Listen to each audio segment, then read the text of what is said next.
Area review. What are the names of the shapes below? Take a moment to pause this video and think about it, and when you're ready for the solutions, unpause it. The shapes that we have are a rectangle, different types of triangles, a parallelogram, and a trapezoid. And the formulas for finding out the area of each of these shapes has been introduced previously. Recall that the area is the number of square units it takes to cover the surface of a figure. It is always labeled in the solutions as square units and then the square symbol or exponent of 2, or it's written out as square units. In this rectangle, it takes 8 square units to cover the surface, as shown down below. The area is also found by multiplying the length of the rectangle, which was 4, by its width, which is 2. And that's how we got 8 as the area of this rectangle. And remember, the area formula for a rectangle is length times width. A parallelogram is a quadrilateral with opposite sides that are both congruent and parallel.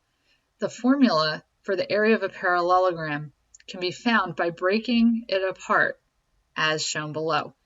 First step, draw an altitude from any of the vertices down to the base that's across from it. Outline the triangle and then move that triangle from the right all the way to the left, and notice we create a rectangle. Therefore, the area formula of a parallelogram is equal to the area formula of a rectangle. The length that shows in this rectangle is equivalent to the base of the parallelogram, and the width of the rectangle down here is equivalent to the height of the parallelogram. And that's how we get that the area of a parallelogram is equal to the base times the height. Now let's talk about the area of a right triangle. The pictures below show how the area of a right triangle relates to the area of a rectangle.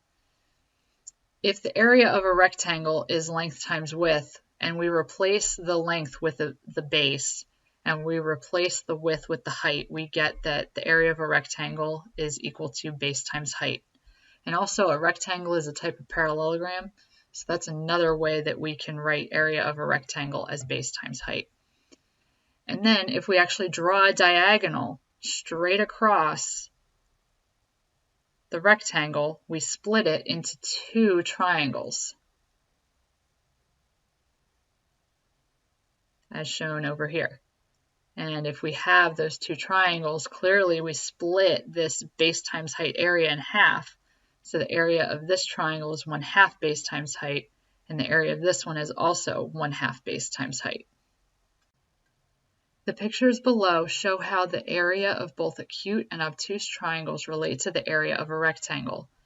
The area of a triangle is half the area of the rectangle around it. So over here to the left, we have an acute triangle, and we can see that the rectangle around it has these 2 extra white spaces that do not include the yellow section of the triangle. If we actually take this blue section, cut it out, and then rotate it 180 degrees, it will actually fall directly on this half of the yellow triangle. And if we do the same thing with the right and we cut it out and then rotate it, it will fall on the left side of the yellow triangle. So we can clearly see that this yellow triangle does occupy half of the rectangular area that was provided at the beginning. We can also do something similar with an obtuse triangle. If we draw a rectangle around, well, not fully around the entire triangle, but has a base of length, the same base, and then a height straight upward from there of the height of the original triangle, and then we cut this section out and move it over, we get these 2 areas, which occupies half of the area of the rectangle. The area of a trapezoid can be found in a couple of different ways, and here's one of them. If you were to cut the trapezoid in half horizontally, and then take the top half and rotate it 180 degrees, and then place it next to the bottom half, you get one long parallelogram. And we know that the area of a parallelogram is base times height. Well, this new base is the sum of base 1 and base 2. And then the height of this parallelogram is half of the original height. So we would substitute that in for h here. And then we can rewrite this to be area of a trapezoid is equal to 1/2 times the sum of base 1 and base 2 times by the height. And that's the area formula for a trapezoid.